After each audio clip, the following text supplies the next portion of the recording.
morning, everyone. A few months ago, I saw a photograph on social media. It was a government-sponsored youth forum on labor and employment.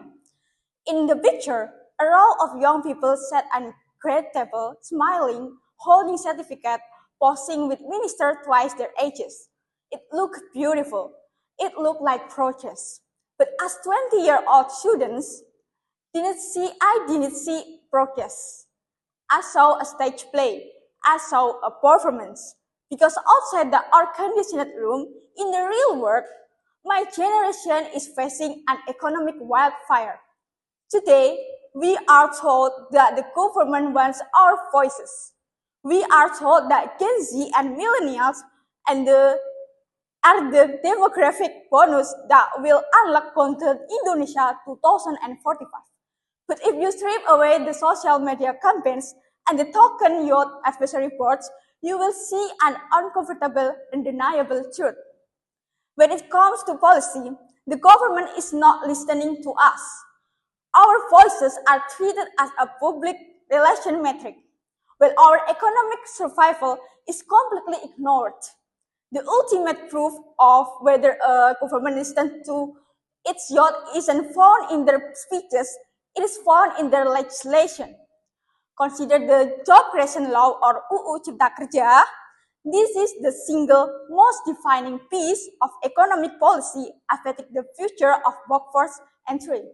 With this policy was drafted and revised, massive youth-led movements, students' unions, and young labor advocates took to the streets, warning that this law would dismantle job security. Did the policy save? No.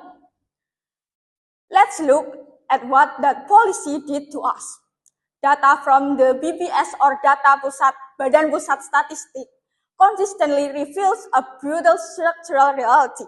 Indonesia youth employment rate remains stubbornly high, hovering around 16 to 17%, making it one of the highest youth unemployment rates in Southeast Asia. But it gets worse.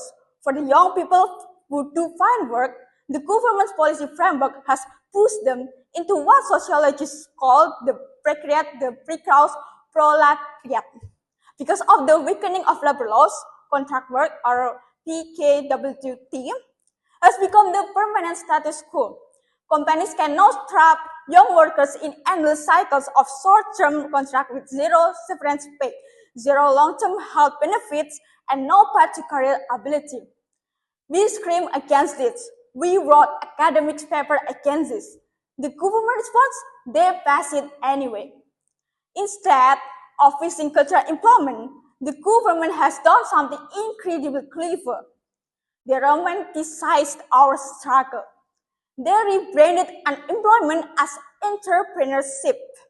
Whenever young people complain about the lack of formal corporate jobs, policymakers say, why don't you join the digital economy, become a ride-hailing driver, or become a freelance content creator, or be independent?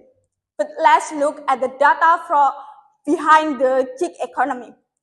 Research by the Semeru Research Institute and labor advocacy groups shows that millions of young Indonesians working in the gig economy are trapped in non-standard employment relationships. They are labeled partners, but they possess zero bargaining power. They face algorithm exploitation where the platform can cut their incentive overnight. They work from 10 to 12 hours a day without a minimum wage guarantee of workplace accident insurance. If the government were truly listening to youth voices, policy would adapt to protect digital workers. We would see regulation benefiting platform accountability. Instead, we see absolute policy silence. The government will punish the gig economy as a statistical cell to hide their failure to create decent, dignified formal job for our generation. So, why do they keep inviting us to the table? Why do they keep hosting youth summits? Because of tokenism.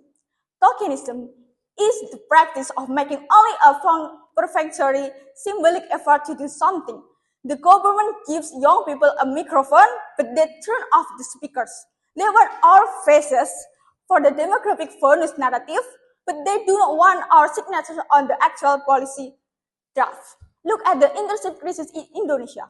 The government pushes the Magang Merdeka initiative, yet a massive number of corporate and government internships remain completely unpaid or offer a stipend that doesn't even cover the cost of a train ticket to the office.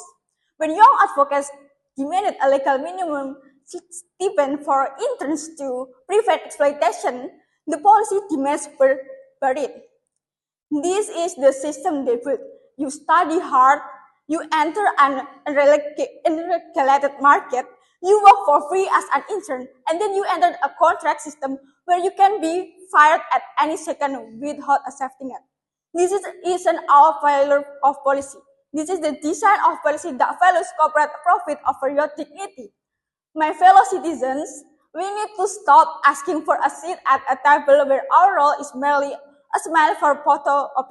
We need to stop accepting the illusion of government that listen to you does not give them the labor rights. It does give them a hashtag. It gives them a job security. It does not romanticize a hostel while they struggle to pay rent. To the policymakers, make wage days, stop treating Gen Z as a demographic trend to be managed. We are an economic volcano waiting to erupt. If you continue to look us out of the room, our future are decided. You will not got the golden Indonesia you keep bragging about. You will get a broken generation. And to my generation, it is time to change our strategy. Our voice is not a request for permission. Our voice is an economic force. Let's stop waiting to be heard and start organizing so powerfully that they have no choice to talk but to listen. Thank you.